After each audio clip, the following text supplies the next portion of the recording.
تمہیں لگتا ہے یہ اتنا آسان ہوگا حیدر؟ تمہاری حویلی کی دیواریں بہت اونچی ہیں اور میری محبت کا قد بہت چھوٹا۔ میں ڈرتی ہوں حیدر، بہت ڈرتی ہوں کہ کہیں ان اونچی دیواروں کے سائے ہماری محبت کو نہ نکل لیں۔ رائمہ کی آواز میں ایک انجانا سا خوف لرز رہا تھا۔ وہ یونیورسٹی کے کیفیٹیریا کے شور شرابے سے دور لان کے گوشے میں بینچ پر بیٹھی حیدر کی آنکھوں میں جھانک رہی تھی، جہاں اسے اپنے لیے دیوانگی تو نظر آتی تھی، مگر وہ دیوانگی اسے ان اندیشوں سے آزاد نہیں کر پا رہی تھی جو پچھلے 4 سالوں سے اس کے دل میں پل رہی تھی، کیونکہ وہ جانتی تھی کہ حیدر خانزادہ کا تعلق جس طبقے اور جس ماحول سے ہے، وہاں محبت کی شادی کوئی روایت نہیں بلکہ بغاوت سمجھی جاتی ہے۔ حیدر نے اس کے لرزتے ہوئے ہاتھوں کو اپنے مضبوط ہاتھوں کی گرفت میں لیتے ہوئے اسے ایک بار پھر یقین نظر سے دیکھا اور کہا، محبت کا قد کبھی چھوٹا نہیں ہوتا رائمہ۔ رہی بات حویلی کی دیواروں کی، تو میں اس حویلی کا اکلوتا وارث ہوں۔ میرا فیصلہ وہاں پر پتھر کی لکیر ہوگا۔ تم دیکھنا، میں جیسے ہی ڈگری مکمل کروں گا سیدھا بابا سے بات کروں گا۔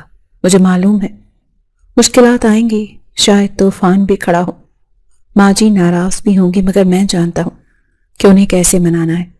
وہ مجھ سے بہت پیار کرتی ہیں اور میری خوشی کی خاطر وہ بابا کو بھی راضی کر لیں گی۔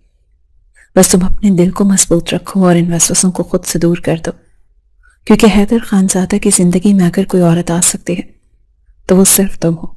رائمہ نے حیدر کی آنکھوں میں تیرتے یقین کو دیکھا تو اسے اپنے دل کا بوجھ ہلکا ہوتا محسوس ہوا۔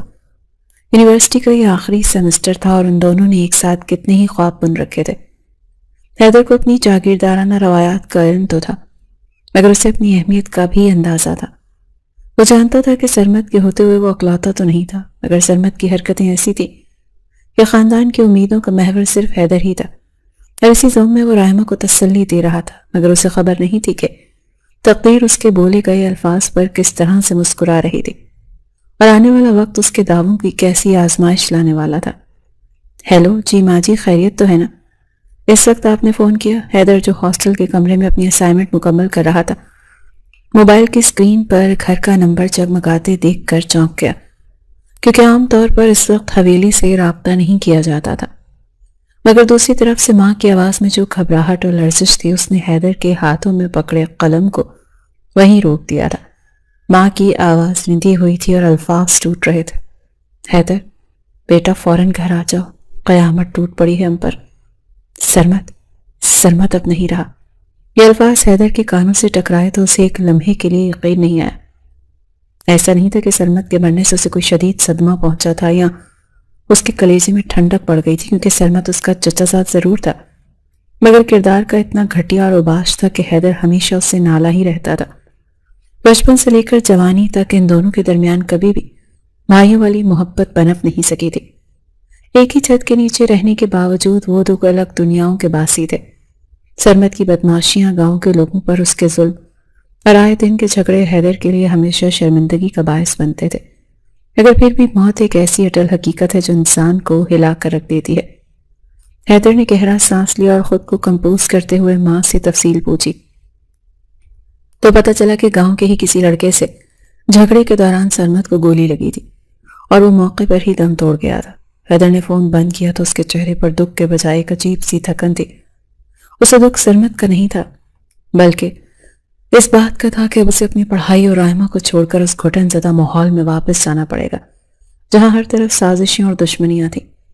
اس نے جلدی جلدی اپنا بیگ پیک کیا، رائمہ کو ایک مختصر سا میسج کیا کہ گھر میں ایمرجنسی ہو گئی ہے اور وہ جا رہا ہے۔ وہ جانتا تھا کہ اب حویلی میں کوہرام مچا ہوا ہوگا، چچی اور تائی کے بین اور مردوں کے مشورے، ان سب چیزوں سے بھاگنا چاہتا تھا، مگر وہ حیدر خانزادہ تھا اور خانزادہ اپنی ذمہ داریوں سے نہیں بھاگ سکتے تھے۔ اس نے گاڑی نکالی اور شہر کی روشن سڑکوں کو پیچھے چھوڑتے ہوئے اس راستے پر گامزن ہو گیا جو اسے اندھیرے کی طرف لے جا رہا تھا، جہاں اس کی زندگی کا سب سے بڑا امتحان اس کا منتظر تھا۔ اسے اندازہ نہیں تھا کہ سرمد کی موت صرف ایک حادثہ نہیں ہے، بلکہ اس کی اپنی زندگی کی بربادی کا پیش خیمہ ثابت ہونے والی تھی۔ گاڑی کی رفتار کے ساتھ ساتھ اس کے ذہن میں وسوسے بھی سر اٹھا رہے تھے کہ آخر جھگڑا کس بات پر ہوا تھا اور اب اس کا انجام کیا ہوگا، کیونکہ اس علاقے میں خون کا بدلہ خون ہوتا ہے اور وہ نہیں چاہتا تھا کہ وہ کسی خونی کھیل کا حصہ بنے۔ حویلی کے وسیع و عریض صحن میں صفیں بچھی تھیں اور علاقے کے معززین سر جھکائے بیٹھے تھے۔ فضا میں ایک عجیب سا سوگوار سناٹا تھا جو کبھی کبھی کسی کے کھانسنے یا حقے کی گڑگڑاہٹ سے ٹوٹ جاتا تھا۔ حیدر جنازے کے فوراً بعد ہونے والے اس جرگے میں اپنے باپ اور چچا کے ساتھ بیٹھا تھا۔ چچا کی آنکھیں بیٹے کے غم میں سرخ تھیں، مگر ان میں انتقام کی آگ بھی بھڑک رہی تھی۔ سرمد کا قاتل پکڑا جا چکا تھا اور وہ کوئی اور نہیں، گاؤں کے ہی غریب کسان کا بیٹا تھا جس نے اپنی بہن کی عزت بچانے کی خاطر سرمد پر گولی چلائی تھی۔ یہ بات حیدر کو پتہ چلی تو اس کے دل میں سرمد کے لیے رہی صحیح ہمدردی بھی ختم ہو گئی تھی۔ مگر یہاں فیصلہ انصاف کا نہیں، روایات کا ہونا تھا۔ جرگے کے بزرگوں نے سر جوڑ کر مشورہ کیا اور پھر فیصلہ سنایا کہ خون کے بدلے خون نہیں لیا جائے گا، بلکہ قاتل کے گھر والے اپنی بیٹی کو بنی کریں گے۔ حیدر نے یہ لفظ سنا تو اس کے ماتھے پر شکن آ گئی۔ وہ اس فرسودہ رسم کا سخت مخالف تھا۔ اٹھ کر بولنے ہی والا تھا کہ باپ نے اس کے گھٹنے پر ہاتھ رکھ کر اسے دبا دیا، جس کا مطلب صاف تھا کہ بڑوں کے بیچ میں بولنے کی اجازت نہیں۔ فیصلہ یہ ہوا ہے کہ قاتل کی بہن کا نکاح مقتول کے گھر میں کیا جائے گا تاکہ دشمنی رشتہ داری میں بدل جائے۔ قاتل کے باپ نے روتے ہوئے ہاتھ جوڑ کر اپنی بیٹی کی زندگی کی بھیک مانگی، مگر اس کی ایک بھی نہ سنی گئی۔ حیدر کو لگا کہ شاید چچا اپنے کسی دور کے رشتہ دار یا خود سے اس لڑکی کا نکاح کریں گے، کیونکہ سرمد تو مر چکا تھا۔ مگر اگلے ہی لمحے جرگے کے سربراہ کی آواز نے حیدر کے قدموں تلے سے زمین کھینچ لی۔ چونکہ مقتول سرمد کا مارا تھا اور اس کا کوئی بھائی نہیں تھا اور چچا کی عمر زیادہ تھی، اس لیے اس دشمنی کو ختم کرنے کے لیے لڑکی کو حویلی کی عزت بنانے کے لیے یہ فیصلہ کیا جاتا ہے کہ اس لڑکی حیا کا نکاح حیدر خانزادہ سے کیا جائے گا۔ حیدر کو لگا جیسے کسی نے اس کے کانوں میں پگھلا ہوا سیسا انڈیل دیا ہو۔ وہ اپنی جگہ سے اچھل پڑا۔ یہ ناممکن ہے، میں یہ فیصلہ نہیں مانتا۔ اس کی آواز گونجی تھی، مگر یہ آواز نقار خانے میں طوطی کی آواز ثابت ہوئی۔ باپ کے سخت اور غضبناک نظروں نے اس خاموش کروا دیا۔ یہ جرگے کا فیصلہ ہے حیدر خانزادہ، اور ہماری زبان ہی ہمارا قانون ہے۔ کل بعد نماز عصر نکاح ہوگا۔ باپ کا فیصلہ اٹل تھا اور حیدر ششتر کھڑا رہ گیا۔ اس کی آنکھوں کے سامنے رائمہ کا مسکراتا چہرہ گھوم گیا اور پھر وہ دھندلا کر غائب ہونے لگا۔ اسے لگا وہ کسی دلدل میں دھس گیا ہے جہاں سے نکلنے کا کوئی راستہ نہیں۔ سرمد نے مر کر بھی حیدر سے وہ انتقام لیا جو وہ زندگی بھر نہیں لے سکتا تھا۔ حیدر کا دل چاہا کہ وہ چیخے چلائے اور سب کچھ تہ و بھالا کر دے، مگر صدیوں پرانی روایات کا توق اس کے گلے میں پڑ چکا تھا اور وہاں سے اٹھ کر غصے سے حویلی کے اندرونی حصے کی طرف بھاگا جہاں اس کی ماں سر جھکائے بیٹھی تھی۔ اسے اپنی ماں سے امید تھی کہ شاید وہ اسے بچا لیں، مگر وہ نہیں جانتا تھا کہ بنی کا فیصلہ پتھر پر لکیر ہوتا ہے، اور اب اس کی زندگی میں حیا نام کی آندھی داخل ہونے والی تھی جو اس کے خوابوں کے محل کو تنکے کی طرح اڑا کر لے جائے گی۔ حویلی کے زنان خانے میں داخل ہوتے ہی حیدر نے سر سے پاؤں تک غصے اور بے بسی کی چادر اوڑھ رکھی تھی۔ اس کے قدموں کی دھمک اس کے اندر چلنے والی آندھیوں کی غماز تھی، اور وہ سیدھا اپنی ماں کے کمرے میں جا کر رکا جہاں بیگم صاحبہ تسبیح ہاتھ میں لیے شاید اس انہونی کو ٹالنے کی دعائیں ہی مانگ رہی تھی۔ مگر حیدر نے ان کے سامنے جا کر فیصلہ کن انداز میں کہا، ماں جی، آپ جانتی ہیں کہ میں ان فرسودہ رسموں کو نہیں مانتا۔ بنی ایک لعنت ہے اور میں اس لعنت کو اپنے گلے کا طوق نہیں بناؤں گا۔ آپ بابا سے کہیں کہ وہ جرگے کا فیصلہ واپس لیں، ورنہ میں ابھی اور اسی وقت واپس چلا جاؤں گا اور کبھی پلٹ کر اس حویلی کی شکل نہیں دیکھوں گا۔ بیگم صاحبہ نے بیٹے کے تم تماتے ہوئے چہرے کو دیکھا تو وہ جان گئی کہ معاملہ ہاتھ سے نکل رہا ہے۔ انہیں بہت نرمی سے حیدر کو بٹھایا اور پھر وہ بات کہی جو حیدر کے وہموں گمان میں بھی نہ تھی۔ بیٹا، تم شہر جا سکتے ہو، اپنی مرضی بھی کر سکتے ہو، مگر یاد رکھنا جس دن تم نے اس فیصلے سے انکار کیا اس دن تمہارے بابا تمہیں اپنی تمام جائیداد اور عاق نامے سے بے دخل کر دیں گے۔ تم جانتے ہو وہ اپنی زبان کے کتنے پکے۔ سرمد کے بعد تم ہی اس حویلی کے اکلوتے وارث ہو۔ اگر تم نے بغاوت کی تو یہ سب کچھ ختم ہو جائے گا۔ حیدر پر تو جیسے سکتہ طاری ہو گیا۔ جائیداد اور اسٹیٹس اس کی کمزوری تھے۔ وہ جانتا تھا کہ خالی ہاتھ وہ رائمہ کو بھی حاصل نہیں کر پائے گا۔ تب اس نے شکست خوردہ لہجے میں ماں کو بتایا کہ ماں، میں کسی اور کو پسند کرتا ہوں، رائمہ نام ہے اس کا، مجھ سے وعدہ کر کے آیا ہوں۔ اب میں اس کے ساتھ کیا منہ لے کر جاؤں گا؟ بیگم صاحبہ نے یہ سنا تو ایک لمحے کو پریشان ہوئی، مگر پھر ان کی آنکھوں میں ایک مصلحت پسند چمک ابھری۔ انہوں نے حیدر کا ہاتھ تھام کر سمجھایا کہ دیکھو حیدر، جس بات سے نہیں دماغ سے کام لو۔ اگر تم نے ابھی رائمہ کو ذکر کیا تو تمہارے باپ اور تایا تمہیں کچا چبا جائیں گے اور رائمہ کا نام و نشان مٹا دیں گے. اسی لیے میری مانو اور فی الحال خاموشی سے یہ نکاح کر لو. وہ لڑکی صرف ونی بن کر آ رہی ہے، کوئی اسے بہو کا درجہ نہیں دے گا. کچھ عرصہ گزرنے تو وہ معاملات ٹھنڈے ہو جائیں گے تو تم رائمہ کا نام لے لینا. ہم تب یہ کہہ سکیں گے کہ تم نے ہماری عزت رکھنے کے لیے قربانی دی تھی، اب تمہاری بات مانی جائے. اس طرح سانپ بھی مر جائے گا اور لاٹھی بھی نہیں ٹوٹے گی. ماں کی یہ دلیل حیدر کے دماغ میں کسی زہریلی بیل کی طرح اتر گئی. اسے لگا کہ یہی واحد راستہ ہے جس سے وہ اپنی جائیداد بھی بچا سکتا ہے اور مستقبل میں رائمہ کو بھی. اسی لیے اس نے اپنے ضمیر کی آواز کو کسی گہرے کنویں میں دھکیل دیا اور سپاٹ لہجے میں بولا، ٹھیک ہے ماں جی، اگر آپ یہی چاہتی ہیں تو میں یہ نکاح کروں گا، مگر صرف نکاح.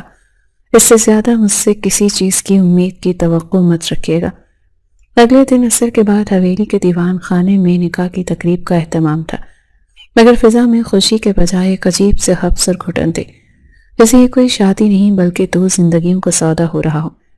حیدر شیروانی پہنے دولہا بنا بیٹھا تھا، مگر اس کے چہرے پر ایسی اجنبیت تھی جیسے وہ کسی دوسرے کی تقریب میں شریک ہو. اس کے ارد گرد مبارک دینے والوں کا ہجوم تھا، مگر اس کا دل ویران تھا. وہ بار بار گھڑی دیکھ رہا تھا جیسے اسے کسی قید خانے سے رہائی کا انتظار ہو. مولوی صاحب نے جب اس سے استفسار کیا تو اس نے میکانگی انداز میں قبول ہے کہہ دیا. ان دو الفاظوں نے دو اجنبی روحوں کو ہمیشہ کے لیے ایک ایسے بندھن میں باندھ دیا تھا جس کی بنیاد ہی نفرت اور مجبوری پر رکھی گئی تھی. نکاح نامے پر دستخط کرتے وقت حیدر کے ہاتھوں میں ذرا سی بھی لرزش نہیں تھی، کیونکہ اس نے اپنے دل کو پتھر کر لیا تھا. اس کے لیے کاغذ کا ٹکڑا محض قانونی کارروائی تھی جس نے اسے جائیداد سے بے دخل ہونے سے بچا لیا تھا. دوسری طرف زنان خانے میں کیا ہو رہا تھا، دلہن کس حال میں تھی، وہ کیسی دکھتی تھی، حیدر کو اس سے کوئی غرض نہیں تھی. نکاح کے فوراً بعد اس نے اپنے باپ سے کہا کہ اسے یونیورسٹی میں ایک بہت ضروری پروجیکٹ جمع کروانا ہے جس کی ڈیڈ لائن کل ہے، اور اگر وہ نہ گیا تو اس کی ڈگری خطرے میں پڑ جائے گی. حیدر کے باپ اور تایا نے جو اب تک اپنی انا کی تسکین پا چکے تھے انہوں نے اسے جانے کی اجازت دے دی، کیونکہ ان کے لیے حیدر کا نکاح کرنا ہی کافی تھا. باقی معاملات ان کے نزدیک ثانوی تھے. حیدر نے ایک لمحہ ضائع کیے بغیر گاڑی نکالی اور حویلی سے ایسے نکلا جیسے کسی آسیب زدہ جگہ سے فرار ہو رہا ہو. اس نے ایک بار بھی پیچھے مڑ کر اس کھڑکی کی طرف نہیں دیکھا جہاں شاید کوئی سسکیاں لے رہی تھی، اور اس کے لیے وہ لڑکی حیا نہیں بلکہ مسئلہ تھی جسے وہ حل کر کے آگے بڑھ چکا تھا. اسے یقین تھا کہ وہ شہر جا کر رائمہ اور اپنی زندگی میں مگن ہو جائے گا اور گاؤں کا یہ باب ہمیشہ کے لیے بند رہے گا. مگر وہ بھول رہا تھا کہ نکاح محض دو لفظوں کا کھیل نہیں ہوتا، یہ وہ زنجیر ہے جو انسان کو 7 سمندر پار بھی جکڑ لیتی ہے. وہ جسمانی طور پر تو وہاں سے نکل آیا تھا، مگر اپنی تقدیر کا ایک حصہ وہیں چھوڑ آیا تھا. ادھر حیدر اپنی گاڑی میں شہر کی طرف رواں تھا اور ادھر حویلی کے پچھلے حصے میں موجود ایک چھوٹے اور تاریک کمرے میں حیا کا استقبال اس کی زندگی کے سب سے خوفناک دور سے ہو رہا تھا. وہ لال جوڑے میں ملبوس تھی، مگر اس کا چہرہ زرد اور آنکھیں خوف سے پھٹی ہوئی تھی. وہ تو ابھی صرف 16 سال کی تھی، ایک ایسی عمر جب لڑکیاں تتلیوں کے پیچھے بھاگتی ہیں. اسے اپنے بھائی کے جرم کی سزا کے طور پر بھینٹ چڑھا دیا گیا. کمرے کا دروازہ زور سے کھلا اور سرمد کی ماں حیدر کی تائی کسی بپری ہوئی شیرنی کی طرح اندر داخل ہوئی. ان کی آنکھوں میں اپنے اکلوتے بیٹے کے قتل کا غم اور انتقام کی ایک ایسی آگ تھی جو سامنے والے کو بھسم کر دینے کے لیے کافی تھی. انہوں نے آتے ہی حیا کے بالوں کو مٹھی میں جکڑا اور اسے زمین پر پٹخ دیا. تم اس قاتل کی بہن ہو جس نے میرے جگر کا ٹکڑا چھینا. تم کیا سمجھتی ہو کہ تم یہاں راج کرنے آئی ہو؟ تائی کی آواز میں نفرت کا زہر کھلا ہوا تھا. یہ حویلی تمہارا سسرال نہیں بلکہ تمہارا قید خانہ ہے، اور میں تمہاری جیلر ہوں. بھول جاؤ کہ تم کسی کی بیوی ہو. حیدر تو تمہیں جوتی کی نوک پر بھی نہیں رکھتا، اسی لیے تو وہ تمہیں دیکھے بغیر ہی چلا گیا.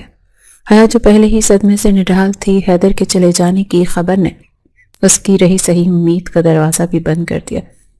وہ فرش پر پڑی کانپتی رہی اور اپنے آنسوؤں کو ضبط کرنے کی کوشش کرتی رہی، کیونکہ وہ جانتی تھی کہ یہاں اس کے آنسو پہنچنے والا کوئی نہیں ہے.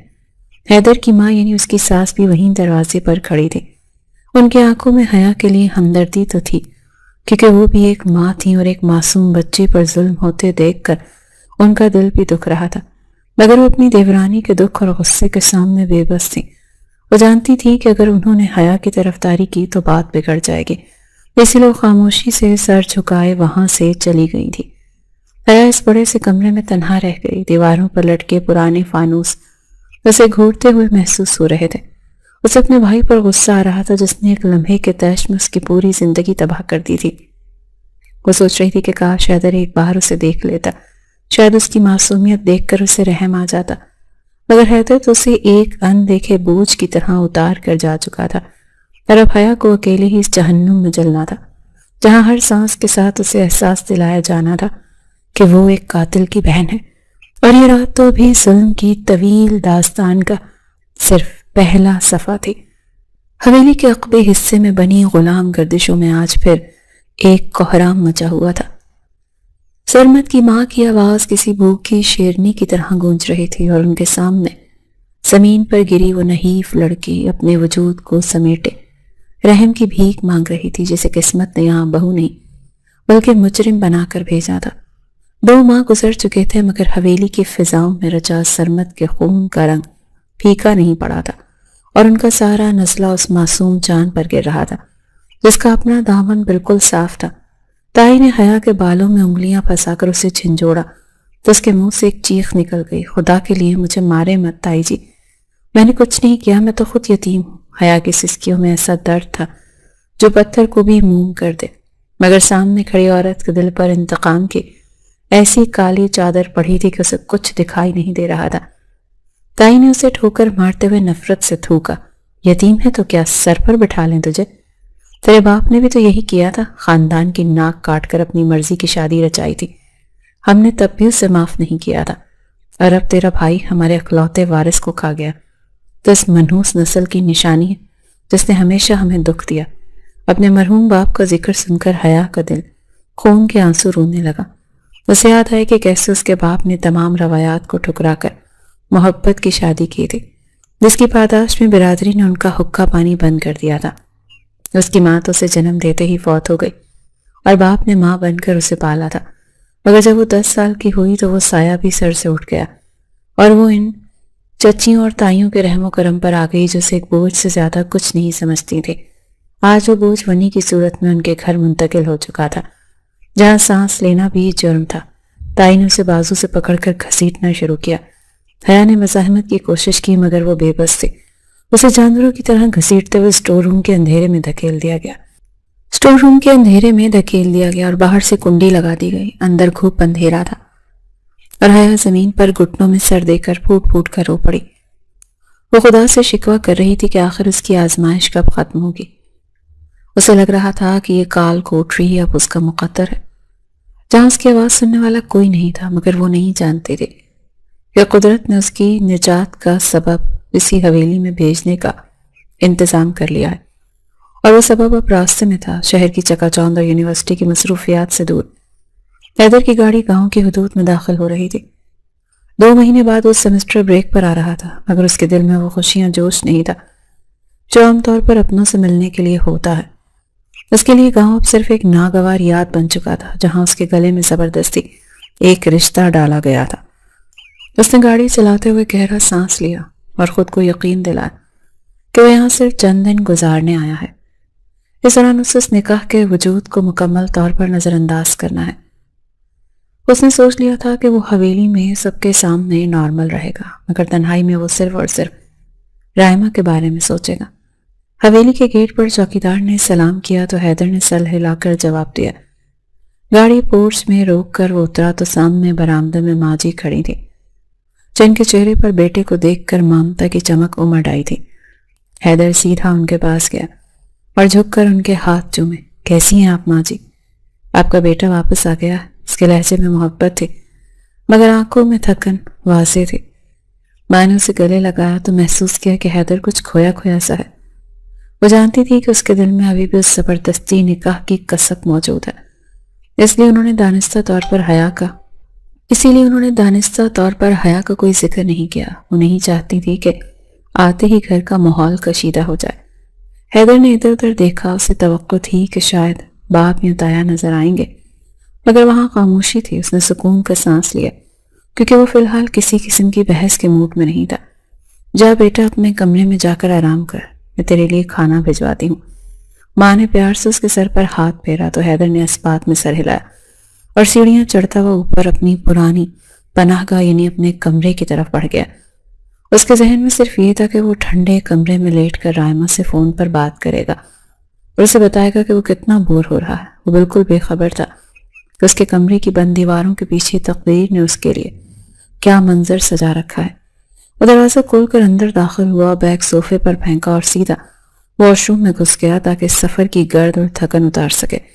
اسے اندازہ ہی نہیں تھا کہ اس کے کمرے میں کوئی اور بھی موجود ہے جو اس کی آمد سے بے خبر اپنے کام میں مگن ہے۔ شاور لے کر جیسے ہی حیدر تولیے سے بال خشک کرتا ہوا باہر نکلا تو اس کے قدم وہیں جم گئے، کیونکہ کمرے کے وسط میں ایک اجنبی لڑکی کھڑی تھی۔ وہ بہت کم عمر اور ڈری سہمی لگ رہی تھی اور شاید الماری میں کپڑے رکھ رہی تھی۔ حیدر کی مردانہ غیرت کو شدید جھٹکا لگا کہ اس کی پرائیویسی میں کون مخل ہو سکتا ہے۔ وہ غصے سے آگے بڑھا اور گرجدار آواز میں پوچھا، کون ہو تم اور میرے کمرے میں کیا کر رہی ہو؟ حیا جو اپنی دھن میں کام کر رہی تھی اچانک پیچھے سے آنے والی مردانہ آواز پر اچھل پڑی اور پلٹ کر دیکھا تو سامنے حیدر خانزادہ کھڑا تھا۔ خوف کے مارے اس کے ہاتھ سے کپڑے گر گئے اور وہ کانپنے لگی۔ اسے سمجھ نہیں آ رہا تھا وہ کیا جواب دے۔ وہ لڑکھڑاتی زبان سے بس اتنا کہہ سکی، جی وہ میں صفائی۔ ابھی بات مکمل بھی نہیں ہوئی تھی کہ کمرے کا دروازہ زور سے کھلا اور تائی اماں کسی طوفان کی طرح اندر داخل ہوئی۔ ان کی نظر حیدر پر پڑی اور پھر حیا پر تو ان کی آنکھوں میں خون اتر آیا۔ وہ لپک کر حیا کی طرف بڑھی اور ایک زوردار تھپڑ اس کے منہ پر رسید کیا۔ کم بخت ماری، تجھے منع کیا تھا نا کہ یہاں مت آنا۔ حیدر کے سامنے کیا تماشا لگا رکھا ہے۔ تائی کا غصہ ساتویں آسمان پر تھا۔ انہوں نے آؤ دیکھا نہ تاؤ حیا کو بالوں سے پکڑ کر زمین پر گرا دیا اور اسے لاتیں مارنے لگی۔ تجھے تو میں زندہ کاٹ دوں گی، قاتل کی بہن ہو کر ہمارے وارث کے سامنے آتی ہے۔ حیا درد سے کراتی ہوئی حیدر کے قدموں میں جا گری۔ اس نے سر اٹھا کر حیدر کی طرف دیکھا۔ اس کی آنکھوں میں بھی بے پناہ خوف اور التجا تھی۔ وہ اپنے شوہر سے پناہ مانگ رہی تھی، حالانکہ وہ اسے جانتا تک نہیں تھا۔ حیدر ششتر سا کھڑا تھا۔ اس نے اپنی تائی کو ہمیشہ ایک باوقار خاتون کے روپ میں دیکھا تھا، مگر آج ان کا یہ وحشیانہ روپ دیکھ کر اس کے رونگٹے کھڑے ہو گئے۔ وہ سمجھ گیا تھا کہ یہ لڑکی کوئی عام ملازمہ نہیں بلکہ وہی ونی ہے جس سے اس کا نکاح ہوا تھا، مگر اس کے ساتھ جانوروں جیسا سلوک دیکھ کر حیدر کے اندر کا انسان تڑپ اٹھا۔ وہ آگے بڑھنے ہی والا تھا کہ تائی نے حیا کو بالوں سے پکڑ کر گھسیٹنا شروع کر دیا جیسے وہ کوئی بے جان بوری ہو۔ حیا کی چیخیں حیدر کے کانوں میں سیسا بن کر اتری اور اسے پہلی بار احساس ہوا کہ اس نے جس لڑکی کو مسئلہ سمجھ کر چھوڑ دیا تھا وہ دراصل ایک زندہ لاش بن چکی ہے۔ یہ منظر اتنا بھیانک تھا کہ حیدر کے لیے اسے نظر انداز کرنا اپنا ممکن ہو گیا تھا۔ مجھے بچا لیں، خدا کے لیے مجھے ان کے حوالے مت کریں، مجھے مار ڈالیں گی۔ حیا نے اپنی پوری طاقت جمع کی اور تائی کی گرفت سے خود کو چھڑا کر لڑکھڑاتی ہوئی سیدھا حیدر کے پیچھے جا چھپی۔ اس کے دونوں ہاتھ حیدر کی قمیض کی پشت پر سختی سے جڑے تھے اور وہ تھر تھر کانپ رہی تھی جیسے کوئی زخمی پرندہ شکاری سے پناہ مانگ رہا ہو۔ تائی کا ہاتھ فضا میں معلق رہ گیا اور اس کی آنکھوں میں حیرت اور غصے کا طوفان امڑ آیا۔ وہ دھاڑیں چھوڑو اسے حیدر، مکار لڑکی میری آنکھوں میں دھول جھونک رہی، ہٹو سامنے سے، آج میں اس کا قصہ ہی پاک کر دوں گی۔ وہ دوبارہ آگے بڑھیں تاکہ حیا کو حیدر کے پیچھے سے گھسیٹ سکے، مگر اس بار حیدر دیوار بن کر درمیان میں حائل ہو گیا۔ اس نے تائی کا ہوا میں لہراتا ہاتھ تھام لیا اور انتہائی سرد اور اسپاٹ لہجے میں بولا، بس تائی جی بہت ہو گیا، میں اپنی آنکھوں سے دیکھ چکا ہوں کہ یہاں کیا ہو رہا ہے۔ آپ ایک کم عمر بچی پر اتنا ظلم کیسے کر سکتی ہیں؟ حیدر کا رویہ احترام کے دائرے میں ہوتے ہوئے بھی انتہائی سخت تھا۔ تائی نے اپنا ہاتھ جھٹکا اور تصحیح آمیز لہجے میں کہا، اوہ ہو، تو اب تجھے اس قاتل کی بہن پر ترس آ رہا ہے؟ بھول گئے کہ اس کے بھائی نے تمہارے بھائی کو مارا ہے؟ اپنی بیوی سے کہو کہ چپ چاپ میرا کہنا مانے ورنہ میں بہت بری سزا دوں گی۔ تائی نے دوبارہ حیا کی طرف لپکنے کی کوشش کی، مگر حیدر نے فیصلہ کن انداز میں ان کا راستہ روک لیا۔ اس کی مردانہ انا اور غیرت اس بات کی اجازت نہیں دے رہی تھی کہ اس کے سامنے اس کے کمرے میں اس کی منسوب عورت کو جانوروں کی طرح پیٹا جائے۔ اس نے پیچھے چھپی ہوئی سسکتی حیا کی موجودگی کو شدت سے محسوس کیا اور پھر باپ اور تائی کی دہلیز پر کھڑے ہو کر وہ فیصلہ سنایا جس کی گونج نے حویلی کے در و دیوار ہلا دیے۔ یہ لڑکی میری بیوی ہے تائی جی، اور حیدر خانزادہ کی بیوی پر اب کوئی ہاتھ نہیں اٹھائے گا۔ میں برداشت کر رہا تھا کیونکہ میں یہاں نہیں تھا، لیکن اب میں اسے مزید ایک پل بھی یہاں نہیں چھوڑوں گا. میں اسے اپنے ساتھ شہر لے جا رہا ہوں. حیدر کے اس اعلان پر تائی کے پیروں تلے سے زمین نکل گئی. انہوں نے شور مچایا، حویلی سر پر اٹھا لی کہ حیدر دشمن کی بیٹی کا محافظ بن گیا ہے. مگر حیدر نے کسی کی نہیں سنی. اس نے مڑ کر حیا کو دیکھا جو ابھی تک خوف سے نیلی پڑ رہی تھی، اور اسے صرف اتنا کہا، جاؤ تیار ہو جاؤ، ہم ابھی نکل رہے ہیں. گاڑی تیزی سے گاؤں کی کچی سڑکوں کو پیچھے چھوڑتی ہوئی شہر جانے والی ہائی وے پر رواں دواں تھی. گاڑی کے اندر ایک سنگین خاموشی چھائی ہوئی تھی جو باہر کے شور سے زیادہ بھاری تھی. حیا فرنٹ سیٹ پر سکڑی سمٹی بیٹھی تھی. اس نے اپنی میلی چادر میں خود کو اس طرح سے چھپایا ہوا تھا جیسے وہ اپنے وجود کو مٹا دینا چاہتی ہو. اس کی آنکھوں سے ابھی تک آنسو روا تھے اور ہچکیاں بند گئی تھی. حیدر اسٹیئرنگ وہیل پر مضبوط گرفت جمائے سامنے سڑک کو گھور رہا تھا. اس کے اندر ایک جنگ چل رہی تھی. ایک طرف وہ رائما سے کیے گئے وعدے تھے اور دوسری طرف یہ ذمہ داری جسے وہ ابھی حویلی سے چھین کر لایا تھا. اسے سمجھ نہیں آ رہا تھا. اس نے جذباتی ہو کر حیا کو ساتھ لانے کا فیصلہ تو کر لیا، مگر اب وہ اس کا کرے گا کیا؟ حویلی سے نکلتے وقت اس کی ماں کی آنکھوں میں جو تشکر اور سکون تھا، اس نے حیدر کو حوصلہ دیا تھا. ماں جانتی تھی کہ حیدر ہی حیا کو اس جہنم سے نکال سکتا ہے، اسی لیے انہوں نے خاموشی سے بیٹے کے فیصلے کی حمایت کی تھی. حیدر نے کنکھیوں سے برابر میں بیٹھی لڑکی کو دیکھا. اس کے چہرے پر نیل پڑے ہوئے تھے اور کلائی پر تائی کی چوڑیوں کے نشان واضح تھے. حیدر کے دل میں ایک عجیب سی ہمدردی جاگی. یہ محبت نہیں تھی بلکہ ایک انسانی طرز تھا. اس نے گاڑی کی رفتار دھیمی کی اور پانی کی بوتل اس کی طرف بڑھاتے ہوئے کہا، پانی پی لو، رونا بند کرو، اب تمہیں کوئی نہیں مارے گا. حیا نے ڈرتے ڈرتے بوتل تھامی. اس کے ہاتھ کانپ رہے تھے. اس نے حیدر کی طرف تشکر بھری نظروں سے دیکھا مگر کچھ بول نہ سکے. اسے ابھی بھی یقین نہیں آ رہا تھا کہ وہ اس قید خانے سے آزاد ہو چکی ہے. گاڑی کا سفر جاری تھا، مگر یہ سفر دو شہروں کے درمیان نہیں بلکہ دو اجنبی دنیاؤں کے درمیان تھا. حیدر سوچ رہا تھا کہ وہ رائما کو کیا جواب دے گا اگر اسے پتہ چل گیا کہ وہ اپنی بیوی کو ساتھ لے آیا ہے، جبکہ حیا سوچ رہی تھی کہ کیا واقعی اس کی زندگی کے عذاب ختم ہو گئے ہیں یا شہر میں کوئی نئی آزمائش اس کی منتظر ہے. باہر درخت اور کھیت تیزی سے پیچھے بھاگ رہے تھے، بالکل ویسے ہی جیسے حیدر اپنے ماضی اور روایات سے بھاگ کر اپنی نئی دنیا کی طرف جا رہا تھا. شہر کے پوش علاقے میں واقع حیدر کا فلیٹ ایک پرسکون اور جدید طرز رہائش کا نمونہ تھا. حیدر نے چابی گھما کر دروازہ کھولا اور حیا کو اندر آنے کا اشارہ کیا. حیا نے دہلیز پار کی تو اسے لگا جیسے وہ کسی نئی دنیا میں آ گئی ہے. نرم قالین، خوبصورت فرنیچر اور کھلی کھڑکیوں سے آتی تازہ ہوا، یہ ماحول حویلی کی گھٹن سے بالکل مختلف تھا. وہ سہم کر دروازے کے پاس ہی کھڑی ہو گئی. حیدر بیگ صوفے پر رکھ کر اس کی طرف مڑا اور بہت سنجیدگی سے بولا، دیکھو حیا، میں تمہیں وہاں سے اس لیے نکال کر لایا ہوں کیونکہ میں وہاں ظلم ہوتے نہیں دیکھ سکتا تھا. مگر ایک بات اچھی طرح سے سمجھ لو، ہم دونوں کی دنیا بالکل الگ ہے. یہ فلیٹ تمہارا گھر ہے، تم یہاں آرام سے رہو، کھاؤ پیو، جو جی چاہے کرو، مجھے تم سے کوئی مسئلہ نہیں ہوگا. لیکن حیدر یہاں ایک لمحے کو رکا. اس کے لہجے میں سختی در آئی. میری اپنی زندگی ہے، میری اپنی مصروفیات ہیں. تم میری زندگی میں دخل نہیں دو گی، نہ ہی مجھ سے شوہر ہونے کی کوئی امید رکھو گی. تمہارے لیے یہی کافی ہے کہ تم اس جہنم سے بچ گئی ہو. حیدر کے الفاظ کھرے اور تلخ تھے، مگر حیا کے لیے تلخی اس مار پیٹ سے ہزار درجے بہتر تھی جو اس سے آ رہی تھی. اس نے فوراً سے اس بات میں سر ہلایا، مجھے آپ سے کوئی شکایت نہیں ہوگی. آپ نے مجھے بچا لیا، یہی میرے لیے بہت ہے. میں آپ کو کبھی بھی تنگ نہیں کروں گی. حیدر نے اسے ایک کمرے کی طرف اشارہ کیا. یہ تمہارا کمرہ ہے، اس میں اٹیچ بات ہے، آرام کرو. حیا اپنے کمرے میں گئی تو وہاں کا سکون اسے کسی خواب جیسا لگا. اس نے دروازہ بند کیا اور بیڈ پر گر گئی. مہینوں بعد آج اسے یقین تھا کہ کوئی آدھی رات کو اسے بالوں سے پکڑ کر نہیں اٹھائے گا، کوئی اسے بھوکا نہیں رکھے گا. اس نے آنکھیں بند کی تو نیند کی دیوی فوراً سے اس پر مہربان ہو گئی. دوسری طرف حیدر اپنے کمرے کی بالکنی میں کھڑا سگریٹ کا دھواں ہوا میں اڑا رہا تھا. اسے رائما کا خیال ستانے لگا. اس نے ایک بہت بڑا قدم اٹھا لیا تھا، ایک ایسی ذمہ داری گلے میں ڈال لی تھی جس کا بوجھ شاید اسے ساری عمر اٹھانا پڑتا. مگر فی الحال اسے سکون تھا کہ اس نے اپنی انا اور ضمیر کو مطمئن کر لیا تھا. اسے خبر نہیں تھی کہ جس لڑکی کو وہ دوسرے کمرے میں ایک اضافی سامان سمجھ کر رکھ آیا ہے، وہ بہت جلد اس کے پورے وجود اور اس کے گھر کا مرکز بننے والی ہے. شہر کے وسط میں واقع اس پرسکون فلیٹ کے در و دیوار میں ایک عجیب سی خاموشی رچی بسی تھی جو بیک وقت سکون بھی دیتی تھی اور تنہائی کا احساس بھی جگاتی تھی۔ حیا کی زندگی اب حویلی کے طوفانوں سے نکل کر اس فلیٹ کے ایک پرسکون لیکن ٹھہری ہوئی جھیل جیسی روٹین میں ڈھل چکی تھی۔ حیدر صبح ہوتے ہی یونیورسٹی چلا جاتا اور حیا سارا دن اس چار دیواری میں اپنی ذات کے ساتھ اکیلی رہ جاتی۔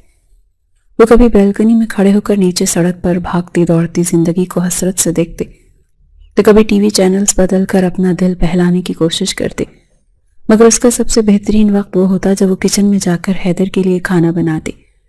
شاید یہی وہ واحد رشتہ تھا جو وہ اپنے اس اجنبی شوہر کے ساتھ نبھا رہی تھی۔ حیدر جب شام کو تھکا ہارا گھر لوٹتا تو فلیٹ میں پھیلی کھانے کی خوشبو اسے کن کہے سکون کا احساس دلاتی۔ وہ دونوں ڈائننگ ٹیبل پر آمنے سامنے بیٹھتے، مگر ان کے درمیان الفاظ کا تبادلہ نہ ہونے کے برابر ہوتا۔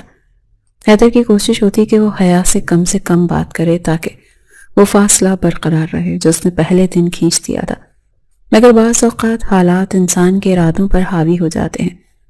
ایک ایسی ہی شام جب باہر موسلا دھار بارش ہو رہی تھی اور حیا کچن میں پکوڑے بنا رہی تھی تو گرم تیل کے چھینٹے اس کے ہاتھ پر پڑ گئے۔ اس کی دبی ہوئی چیخ سن کر حیدر جو لاؤنج میں لیپ ٹاپ پر کام کر رہا تھا بے اختیار کچن کی طرف بھاگا۔ اس نے حیا کا ہاتھ پکڑ کر ٹھنڈے پانی کے نیچے کیا۔ اس لمحے حیدر کی آنکھوں میں حیا کے لیے جو فکر اور تڑپ ابھری تھی وہ کسی بھی اجنبی کے لیے نہیں ہو سکتی تھی۔ حیا نے سر اٹھا کر حیدر کے چہرے کو دیکھا جو اس کے اتنے قریب تھا، وہ اس کی سانسوں کی تپش بھی محسوس کر سکتی تھی۔ ایک لمحے کے لیے وقت تھم سا گیا۔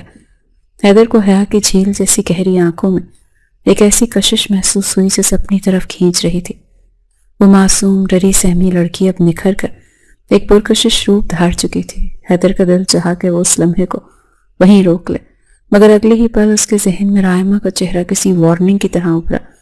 وہ جھٹکے سے پیچھے ہٹا اور خود کو کمپوز کرتے ہوئے اسپاٹ لہجے میں بولا، آئندہ دھیان سے کام کیا کرو، یہاں کوئی ڈاکٹر نہیں بیٹھا جو تمہارا علاج کرے گا۔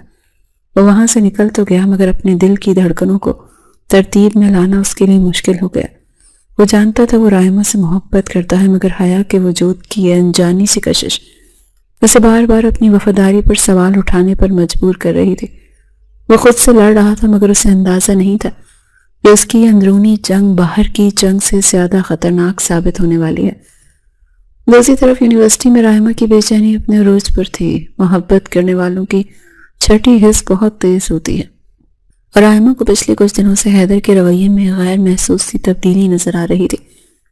وہ پہلے کی طرح ہر وقت دستیاب نہیں ہوتا تھا، نہ ہی اس کی باتوں میں وہ پہلے جیسی وارفتگی رہی تھی۔ وہ اکثر کسی گہری سوچ میں گم رہتا تھا اور پوچھنے پر گھر کی ٹینشن کا بہانہ بنا دیتا، مگر آج کیفیٹیریا میں بیٹھے ہوئے حیدر کے قریبی دوست نے باتوں میں کچھ ایسا کہہ دیا جس نے رائمہ کے شک کو یقین میں بدل دیا۔ اس دوست نے سرسری سے انداز میں کہا، یار حیدر تو بڑا خوش قسمت ہے، ہاسٹل کی بک بک سے جان چھڑا کر اب اپنے لگژری فلیٹ میں مزے کر رہا ہے۔ کل مجھے ڈراپ کرنے گیا تو دیکھا کیا کمال کی بلڈنگ میں شفٹ ہوا ہے وہ۔ رائمہ کے ہاتھ میں پکڑا کافی کا مگ لرز گیا۔ اسے چونک کر پوچھا، فلیٹ؟ حیدر تو ہاسٹل میں رہتا ہے، اسے مجھے کبھی کسی فلیٹ کا نہیں بتایا۔ تو اس کو اپنی غلطی کا احساس ہوا اور اس نے بات کو سنبھالنے کی کوشش کی۔ شاید عارضی طور پر شفٹ ہوا ہو، مجھے پکا نہیں پتا، مگر تیر کمان سے نکل چکا تھا۔ رائمہ کے دماغ میں خطرے کی گھنٹیاں بجنے لگی۔ حیدر نے اس سے اتنا بڑا سچ کیوں چھپایا؟ کیا وہ کسی اور کے ساتھ ہے؟ کیا اس کی زندگی میں کوئی اور آ گیا ہے؟ شکوک و شبہات کے ناگ اس کے دل کو ڈسنے لگے۔ وہ جانتی تھی کہ حیدر اس سے ٹوٹ کر محبت کرتا ہے، مگر مرد کی فطرت پر بھروسہ کرنا اسے مشکل لگ رہا تھا۔ اس نے اسی وقت فیصلہ کیا کہ وہ حیدر سے پوچھے گی نہیں، بلکہ خود جا کر حقیقت کا پتہ لگائے گی۔ اس نے دوست سے فلیٹ کا ایڈریس اگلوا لیا اور اپنی گاڑی لے کر اسی سمت نکل پڑی۔ اس کا دل تیزی سے دھڑک رہا تھا اور دماغ میں ہزاروں وسوسے سر اٹھا رہے تھے۔ اسے لگ رہا تھا کہ حیدر اس سے دور ہو رہا ہے اور وہ اپنی محبت کو یوں آسانی سے ہاتھ سے جانے نہیں دے سکتے تھے۔ وہ ہر حال میں یہ جاننا چاہتی تھی کہ اس فلیٹ کی چار دیواری میں کون سا راز دفن ہے جو حیدر نے اس سے پوشیدہ رکھا ہے۔ شام کے سائے گہرے ہو رہے تھے جب رائمہ حیدر کے فلیٹ کے باہر پہنچی۔ اس نے کانپتے ہاتھوں سے ڈور بیل بجائی مگر اندر سے کوئی جواب نہیں آیا۔ اس نے دوبارہ طویل بیل دی۔ اندر حیا موجود تھی جو ڈور بیل کی آواز سن کر سہم گئی۔ حیدر نے اسے سختی سے منع کیا تھا کہ اس کی غیر موجودگی میں کسی کے لیے دروازہ نہیں کھولنا، اسی لیے وہ خاموشی سے لاؤنج میں کھڑی رہی۔ باہر رائمہ کا صبر جواب دے رہا تھا۔ اسے یقین تھا کہ اندر کوئی ہے، کیونکہ اسے دروازے کے نیچے سے روشنی نظر آ رہی تھی۔ جب سیدھے طریقے سے بات نہیں بنی تو رائمہ کے دماغ میں خطرناک منصوبہ آیا۔ وہ زور زور سے دروازہ پیٹنے لگی اور روحانسی آواز میں چیخنے لگی، کھولو دروازہ، خدا کے لیے دروازہ کھولو۔ حیدر کا ایکسیڈنٹ ہو گیا ہے، مجھے کچھ کاغذات چاہیے۔ حیدر کے ایکسیڈنٹ کا سن کر حیا کے پیروں تلے سے زمین نکل گئی۔ اس کی ساری احتیاط اور حیدر کی تنبیہ ہوا ہو گئی۔ اس کے دماغ میں صرف یہ گونجا کہ اس کا شوہر، اس کا واحد سہارا، خطرے میں ہے۔ اس نے بنا کچھ سوچے سمجھے کانپتے ہاتھوں سے کنڈی کھولی اور دروازہ کھول دیا۔ سامنے رائمہ کھڑی تھی، جو ایک دم ساکت ہو گئی۔ اس کے سامنے کوئی ملازمہ یا ادھیڑ عمر عورت نہیں، بلکہ ایک نہایت حسین اور کم عمر لڑکی کھڑی تھی، جس نے سادہ سے کپڑے پہنے ہوئے تھے، مگر اس کے حسن کی چمک چھپائے نہیں چھپ رہی تھی۔ رائمہ کی آنکھیں حیرت اور صدمے سے پھیل گئیں۔ وہ جس شک کا پیچھا کر رہی تھی وہ حقیقت بن کر اس کے سامنے کھڑا تھا۔ حیا نے گھبرا کر پوچھا، حیدر صاحب وہ ٹھیک تو ہے نا؟ کہاں ہے وہ؟ رائمہ نے حیا کو سر سے پاؤں تک گھورا۔ اس کی نظروں میں تو سوالات کا ایک طوفان تھا۔ وہ بمشکل اپنے حلق سے آواز نکال پائی، تم کون ہو اور حیدر کے فلیٹ میں تنہا کیا کر رہی ہو؟ حیا کو ایک دم اپنی غلطی کا احساس ہوا۔ اسے حیدر کا حکم یاد آیا کہ کسی کو اپنی شناخت نہیں بتانی۔ وہ گڑبڑا گئی اور نظریں جھکا کر دبی ہوئی آواز میں بولی، میں ان کی رشتہ دار ہوں، گاؤں سے آئی ہوں۔ مگر رائمہ کی تجربہ کار نگاہیں بھانپ چکی تھی کہ دال میں کچھ کالا نہیں بلکہ پوری دال ہی کالی ہے۔ اس لڑکی کی موجودگی، اس کی گھبراہٹ اور حیدر کا یہ سب چھپانا، یہ سب کچھ کسی بہت بڑے دھوکے کی طرف اشارہ کر رہا تھا۔ رائمہ نے اسے دھکا دیا اور اندر داخل ہوئی۔ اس کا غصہ اب لاوے کی طرح ابل رہا تھا اور وہ جانتی تھی کہ آج حیدر کو اس کے ہر جھوٹ کا حساب دینا ہوگا۔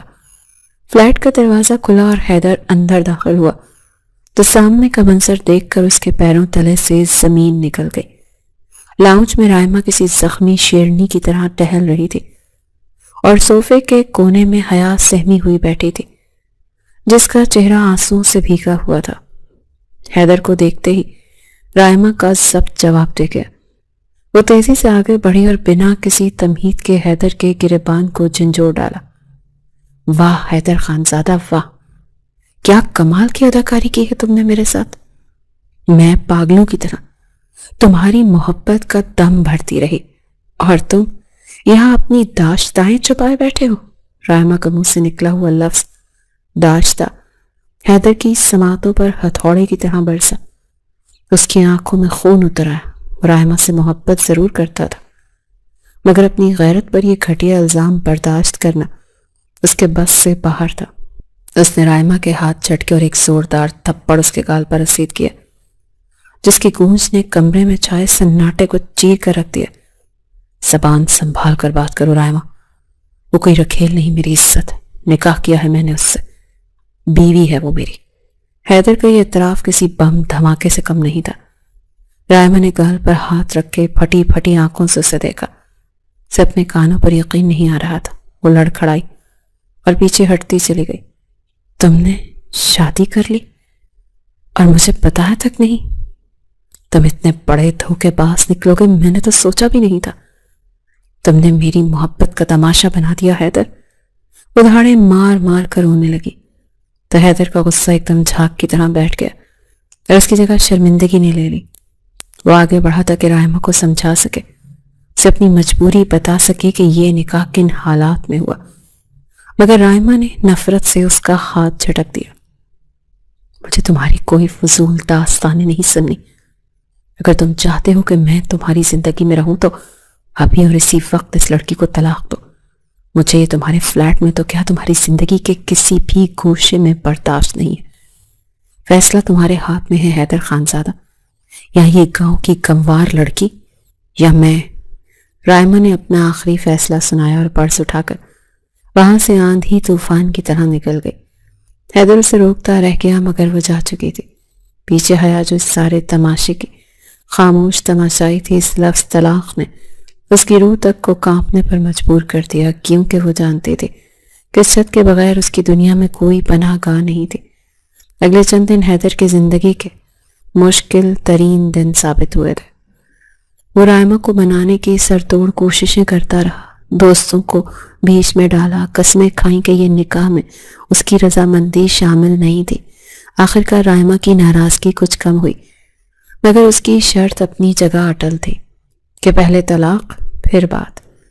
حیدر جو رائمہ کو کھونے سے ڈرتا تھا، آخرکار گھٹنے ٹیکنے پر مجبور ہو گیا۔ وہ تھکا ہارا فلیٹ پر آیا، جہاں حیا ڈائننگ ٹیبل پر اس کے لیے کھانا لگا رہی تھی۔ حیدر نے ایک نظر اس معصوم چہرے کو دیکھا جو اسے ہی اپنا مسیحا سمجھتی تھی۔ اس کے دل میں ایک ٹیس اٹھی، مگر اس نے خود کو سخت کر لیا۔ وہ کرسی کھینچ کر بیٹھا اور بنا تمہید باندھے بولا، حیا، میں نے بہت سوچا ہے، ہمارا یہ رشتہ ویسے بھی صرف کاغذ کا ہی ہے۔ میں نہیں چاہتا کہ تم ساری عمر اس بے نام بندھن میں قید رہو۔ اگر میں تمہیں آزاد کر دوں، تمہیں طلاق دے دوں، تو کیا تم اپنے گھر والوں کے پاس واپس جانا پسند کرو گی؟ حیدر کے منہ سے یہ سننا تھا کہ حیا کے ہاتھ سے پلیٹ چھوٹ کر زمین پر گری اور چکنا چور ہو گئی۔ اس کا رنگ ہلدی کی طرح سرد پڑ گیا۔ وہ جب تک خاموش تھی، یکدم حیدر کے قدموں میں بیٹھ گئی اور روتے ہوئے ہاتھ جوڑتی، خدا کے لیے ایسا مت کریں حیدر صاحب، مجھے طلاق مت دیں۔ آپ بے شک مجھے یہاں ایک نوکرانی بنا کر رکھیں، مگر مجھے واپس مت بھیجیں۔ وہ لوگ کسائی ہیں، وہ مجھے جان سے مار دیں گے۔ میرے تایا اور چچا مجھے زندہ نہیں چھوڑیں گے۔ میں یتیم ہوں، میرا اس دنیا میں آپ کے سوا کوئی ٹھکانہ نہیں۔ حیا کی سسکیوں اور بین نے حیدر کے دل کو پگھلا کر رکھ دیا۔ وہ پتھر کا تو ہو سکتا تھا، مگر ظالم نہیں۔ اسے اپنی تائی کا وہ وحشیانہ تشدد یاد آ گیا۔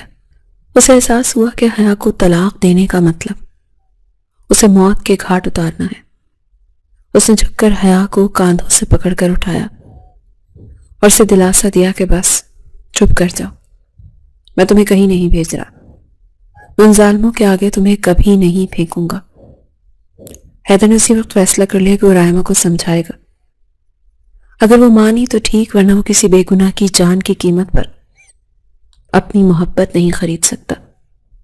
اس نے حیا کو تسلی دی اور اپنے کمرے میں چلا گیا، مگر اس کا ذہن ابھی بھی الجھا ہوا تھا۔ کچھ دن مزید اسی کشمکش میں گزرے۔ رائمہ اپنی عزت پر قائم تھی اور حیدر اپنی مجبوری پر۔ آج پھر رائمہ سے فون پر شدید جھگڑا ہوا تھا، جس نے حیدر کو ذہنی طور پر نچوڑ کر رکھ دیا تھا۔ وہ رات گئے انتہائی ڈپریسڈ حالت میں فلیٹ میں واپس لوٹا۔ دماغ میں رائمہ کے تانے اور دھمکیاں گونج رہی تھی۔ وہ لڑکھڑاتے قدموں سے چلتا ہوا اپنے کمرے کے بجائے غلطی سے حیا کے کمرے کا دروازہ کھول کر اندر داخل ہو گیا۔ کمرے میں مدھم سا زیرو کا بلب جل رہا تھا۔ حیدر اتنا تھکا ہوا تھا کہ اسے احساس ہی نہیں ہوا کہ یہ اس کا بستر نہیں ہے۔ وہ جوتوں سمیت بیڈ پر گر گیا اور آنکھیں موند لی۔ کچھ دیر بعد جب اس کی سانسیں بحال ہوئی اور اس نے کروٹ بدلی تو اس کا ہاتھ کسی نرم اور نازک وجود سے ٹکرایا۔ حیدر بری طرح چونکا اور آنکھیں کھول دی۔ اس کی نظر سامنے لیٹی حیا پر پڑی جو گہری نیند میں تھی۔ ہمیشہ دوپٹے میں چھپے رہنے والی حیا اس وقت بے خبر سو رہی تھی۔ اس کے بال تکیے پر بکھرے ہوئے تھے اور چہرے پر بلا کی معصومیت تھی۔ حیدر اٹھتے ہی والا تھا کہ اس کی نظریں حیا کے وجود کے حصار میں قید ہو کر رہ گئی۔ رائمہ کی دوری اور جھگڑوں نے اسے جذباتی طور پر تنہا کر دیا تھا، اور اس وقت اس کے سامنے وہ لڑکی تھی جو شرعی طور پر اس کی اپنی تھی، اس کا حق تھی۔ حیدر کے اندر کا مرد جاگ اٹھا۔ ایک عجیب سی کشمکش اور اپنائیت نے اسے جکڑ لیا۔ اسے لگا باہر کی دنیا میں صرف جنگ اور تناؤ ہے، جبکہ سکون تو صرف یہی اس وجود کے پاس ہے۔ شیطان نے اس کے کان میں سرگوشی کی کہ یہ گناہ نہیں ہے، یہ تو تمہاری بیوی ہے۔ حیدر کا ضبط ٹوٹنے لگا، وہ خود پر قابو نہ رکھ سکا اور اس انجانی کشش کے زیر اثر جھکتا چلا گیا۔ حیا نیند میں کسمسائی، مگر حیدر نے اسے سنبھال لیا، اور یوں وہ رات ان دونوں کے درمیان حائل اجنبیت کی دیوار کو ہمیشہ کے لیے گرا گئی۔ حیدر اپنے کیے پر شرمندہ ہونے کے بجائے ایک عجیب سے نشے اور سرشاری میں ڈوب گیا جو رائمہ کی محبت میں کبھی نصیب نہیں ہوا۔ صبح کی روشنی کمرے میں پھیلی تو حیدر کی آنکھ کھل گئی۔ اس کا ذہن فوراً گزشتہ رات کے واقعات کی طرف گیا تو اسے توقع تھی کہ شاید اسے کوئی پچھتاوا گھیر لے گا یا رائمہ کا خیال اسے بے چین کرے گا، مگر حیرت انگیز طور پر اس کے دل میں ایک ٹھہراؤ تھا۔ اس نے پہلو میں سوئی حیا کی طرف دیکھا تو اسے محسوس ہوا کہ وہ جس سکون کی تلاش میں سرگرداں تھا وہ تو اس کے اپنے گھر میں موجود تھا۔ حیدر کو احساس ہوا کہ یہ لڑکی جو اس کی منصوبہ تھی در حقیقت وہی اس کی روح کی ساتھی تھی۔ حیا کی آنکھ کھلی تو حیدر کو اپنے اتنا قریب پا کر وہ شرم سے سمٹ گئی اور نظریں جھکا لی۔ اس کی یہ فطری حیا حیدر کے دل میں گھر کر گئی۔ اس نے نرمی سے حیا کا ہاتھ اپنے ہاتھ میں لیا اور بھرپور یقین سے کہا، حیا ہمیں اس رشتے کو بہت پہلے دل سے قبول کر لینا چاہیے تھا۔ تم میرا حلال ہو اور مجھے اپنے کیے پر کوئی شرمندگی نہیں۔ آج سے تم میری ذمہ داری نہیں بلکہ میری محبت ہو۔ حیدر کے ان الفاظ نے حیا کے دل سے رہی صحیح جھجک اور خوف کو بھی مکمل طور پر ختم کر دیا تھا۔ اسے لگا کہ جیسے اسے دنیا کا سب سے مضبوط سہارا مل گیا۔ آنے والے دن ان دونوں کی زندگی میں خوشگوار تبدیلیاں لے کر آئے۔ فلیٹ کی فضا جو کبھی اجنبیت کے بوجھ تلے دبی رہتی تھی اب وہاں محبت اور بے تکلفی نے ڈیرے ڈال لیے تھے۔ حیدر اب یونیورسٹی کے بعد دوستوں میں بیٹھنے کے بجائے سیدھا گھر آتا۔ وہ حیا کی چھوٹی چھوٹی خواہشات کا خیال رکھتا اور اسے وہ عزت دیتا جس کی وہ ہمیشہ سے حقدار تھی۔ حیا کی سادگی اور خلوص نے حیدر کے دل سے رائمہ کی مصنوعی محبت کا اثر بالکل زائل کر دیا تھا۔ رائمہ نے کئی بار رابطے کی کوشش کی، دھمکیاں دی اور طلاق کا مطالبہ دہرایا، مگر حیدر نے اسے مکمل طور پر اب نظر انداز کر دیا تھا۔ کچھ ہی ہفتوں کے بعد اللہ نے ان پر خاص کرم کیا اور حیا کی طبیعت خراب ہونے پر ڈاکٹر نے امید کی خوشخبری سنائی، اور یہ خبر حیدر کے لیے کسی معجزے سے کم نہیں تھی۔ اس کے اندر باپ بننے کا احساس اتنا شدید تھا کہ اس اسی وقت رائمہ کو کال ملائی اور دو ٹوک الفاظ میں فیصلہ سنا دیا، رائمہ ہمارے راستے ہمیشہ کے لیے جدا ہو چکے ہیں۔ حیا میرے بچے کی ماں بننے والی ہے اور اب میں اس کے خلاف ایک لفظ بھی نہیں سنوں گا۔ بہتر ہے تم اپنی زندگی جیو اور ہمیں ہمارے حال پر چھوڑ دو۔ رائمہ کی چیخو پکار سننے سے پہلے ہی حیدر نے فون بند کر دیا اور اپنی تمام تر توجہ اپنی بیوی اور آنے والے بچے پر مرکوز کر دی۔ وقت پر لگا کر اڑتا گیا اور 9 ماہ بعد فلیٹ میں ننھے مہمان کی آمد ہوئی۔ اللہ نے انہیں بیٹے کی نعمت سے نوازا۔ حیدر نے جب اپنے بیٹے کو پہلی بار گود میں اٹھایا تو اسے اپنی تکمیل کا احساس ہوا۔ یہ ننھا وجود حویلی کا وارث تھا جس نے آتے ہی سب کچھ بدل دیا تھا۔ بیٹے کی پیدائش کی خبر نے گاؤں میں بھی برف پگھلا دی۔ دادا اور تایا جو ناراض تھے پوتے کی محبت میں سب بھول گئے اور انہیں فوراً حویلی بلوا لیا۔ حیدر جب حیا اور بیٹے کو لے کر حویلی پہنچا تو وہاں کا ماحول بدلا ہوا تھا۔ کل تک جو دروازے حیا کے لیے بند تھے آج وہی پھولوں کی پتیاں نچھاور کی جا رہی تھی۔ حیدر کی ماں نے بہو اور پوتے کو گلے لگایا، مگر اصل امتحان تائی کا سامنا تھا جو ایک کونے میں کھڑی تھی۔ ان کی نظریں حیدر کی گود میں موجود بچے پر جمی تھی۔ حیدر ان کے قریب گیا اور بچہ ان کی طرف بڑھاتے ہوئے بولا، تائی جی یہ سرمت کا قاتل نہیں، ہمارے خاندان کا وارث، اس لڑکی کا بیٹا ہے جسے آپ نفرت کی نگاہ سے دیکھتی رہی، مگر اس نے مجھے وہ خوشی دی ہے جو کوئی اور نہیں دے سکتا تھا۔ تائی نے لرزتے ہاتھوں سے بچے کو تھاما۔ معصوم بچے کے لمس نے ان کے دل میں جمی نفرت کی دیوار گرا دی۔ ان کی آنکھوں سے آنسو بہہ نکلے۔ انہوں نے حیا کے سر پر ہاتھ رکھا اور رندی ہوئی آواز میں بولی، مجھے معاف کر دے بیٹی، میں نے تیرے ساتھ بہت زیادتی کی، میں اپنے بیٹے کے غم میں اندھی ہو گئی تھی۔ حیا نے روتے ہوئے تائی کے ہاتھ چوم لیے۔ حویلی کے دونوں دیوار گواہ تھے کہ آج نفرت محبت میں بدل گئی تھی اور حیا کا صبر جیت گیا تھا۔ حیدر نے اپنی چھوٹی سی دنیا کو دیکھا تو اسے یقین ہو گیا کہ محبت اور صبر کا پھل ہمیشہ میٹھا ہوتا